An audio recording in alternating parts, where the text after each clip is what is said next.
Okay guys, today is August 27th, 2024. We are back out on the road. Did a toss yesterday.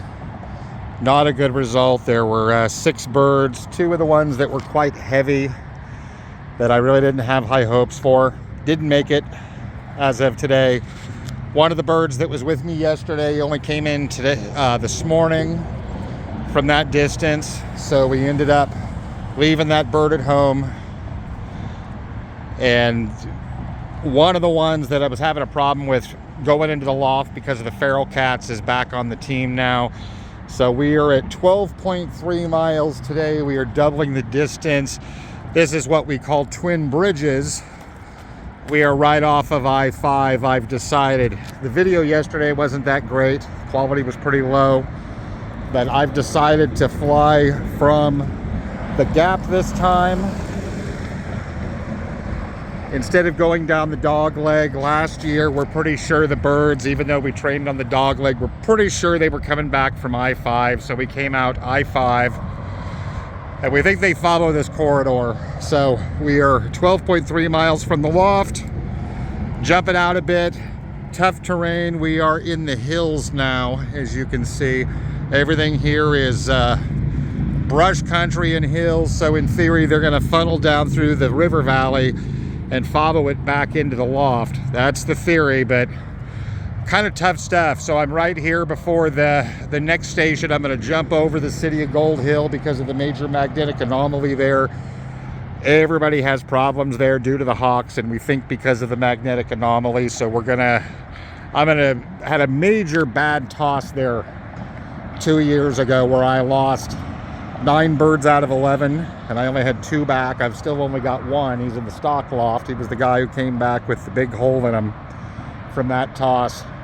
But that area there by the vortex is kind of a really tough toss site and is not a good place to toss from. So we're going to try to skip over it here. So we're going to go, I think, from this 12-mile station next time, assuming we get them back out to 20 miles.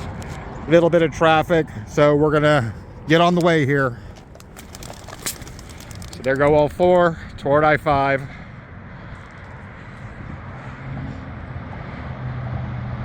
Yikes. That's kind of what happened yesterday, is they kind of got pulled right down into I-5 and they're right over the freeway now.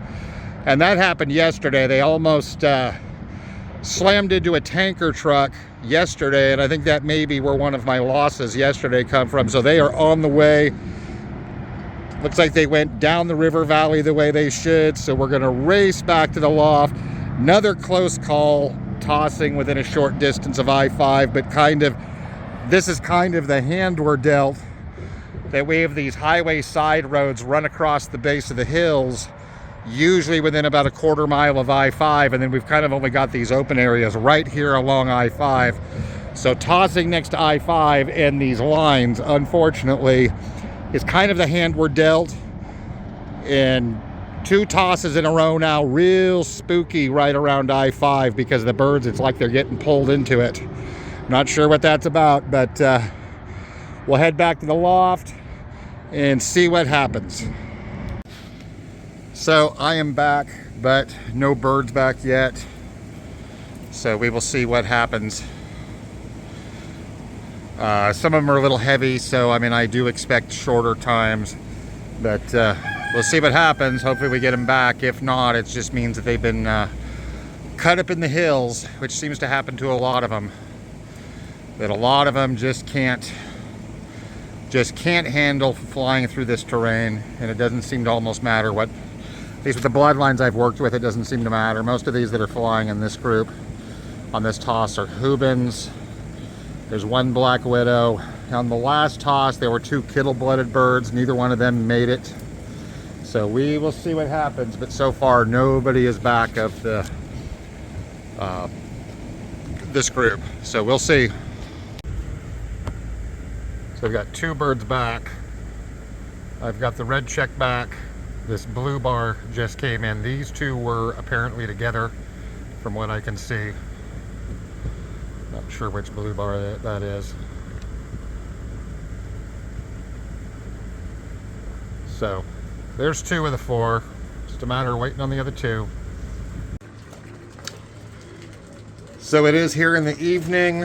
I fortunately got all four back. You can see the fifth bird, the black widow hen here. I left that one, that she was late before that. But not great returns. I mean, they made it back from the toss, which is all good and well, but not good speeds. Like I said, they are a little bit heavy because they had not been loft flying and hadn't been road training there for probably about a week and a half for the most part. So they are a little bit heavier than I'd like. So I mean, I do expect slower speeds, but I don't expect them to be that slow. This blue bar brooch is a black widow hen. She was one of the ones she's the one who was having an issue, wouldn't come in because of the feral cats. There's still one more. It's actually her sister, who's pretty much a duplicate of her, is still not trapping. But I am happy to have him back. It's a positive thing. That means we can continue on down the road. I may do another toss kind of in that same area, right around that 12-13 mile mark before I jump out past Gold Hill and go out to the 20. Temperatures are really high right now, so I don't want to, push them too hard right now. 20 miles shouldn't be much, but they haven't been out that far. And obviously we're going to be talking about almost doubling the distance. But that is it, guys. Not a successful toss, but, at least I've got the birds back, which is the most important thing. So they live to fight another day. So I will see you guys next time. I'm going to do some videos here, probably this weekend of some of the new birds and also some other young birds I've got. Because of the adenovirus, I haven't moved some of the young birds into the race loft, and I'm still kind of contemplating, how to deal with moving birds that didn't have the heavy exposure to the adenovirus into lofts where there were outbreaks, because that adenovirus is very, very virulent and will continue to kill pigeons that were not, basically weren't heavily exposed. So there's always a high risk of the adenovirus still being, not only in the system of the birds here.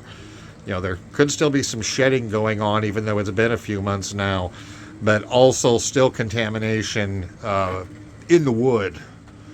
So that's kind of one of the things I'm contemplating, as I've got this other crop of youngsters coming up that are mostly ironclad blood and rocket blood, and I'm having to really do a lot of consideration as far as, what I'm going to do with them, as far as, am I going to fly them or am I just going to stock them? Some of the pairs they're off of are older birds. I may just stock them from the ground. I'm not too concerned about doing that, because obviously I don't have the depth of the breeding team that I had before the adenovirus, so I can definitely use stock birds. And, some of these are, supposed to be pretty good proven pairs. One of them is one of the rocket pairs is a really good proven pair. Has only produced two other birds besides the ones I have, and both of those were OLR money winners. They weren't first, but they were well up in the top 2 and 3% and were in the money. So I definitely don't want to risk those. So I may just stock those two. I think they're both hens from the ground is what I may do. Like I said, it's kind of hangs heavy on you when you go through the disease like that and you have concerns about it, flaring back up in birds that weren't exposed, especially considering some of the horror stories I've had. So that's kind of one of the things I'm dealing with right now. But for the moment, I'm going to continue to push these out. I'm hoping to get the other black widow blue bar brooch back into the loft. I'm not even sure where she's perching at this point at night. She's here every day, but I've never seen where she goes at night. So I don't know if she's, hanging under an eave somewhere and I just don't see her, or what the deal is. But I'm hoping to get her on here. Then there will be 6. That would be a positive thing. But kind of a longer video. That is it, guys. I will see you next time, probably from the road again. So see you next time. Bye-bye.